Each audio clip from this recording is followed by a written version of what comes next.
اور جب تم نے کہا کہ موسیٰ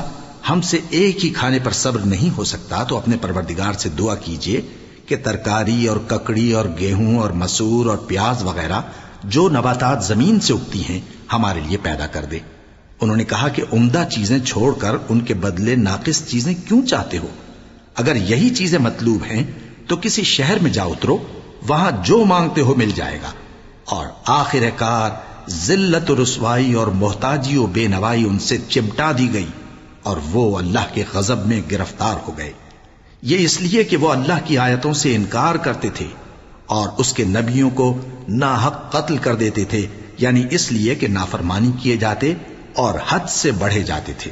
جو لوگ مسلمان ہیں یا یہودی یا عیسائی یا ستارہ پرست، یعنی کوئی شخص کسی قوم و مذہب کا ہو،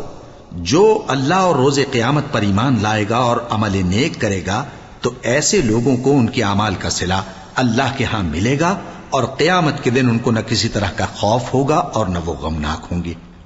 اور جب ہم نے تم سے عہد کر لیا اور کوہ طور کو تم پر اٹھا کھڑا کیا اور حکم دیا کہ جو کتاب ہم نے تم کو دی ہے اس کو زور سے پکڑے رہو اور جو اس میں لکھا ہے اسے یاد رکھو تاکہ عذاب سے محفوظ رہو،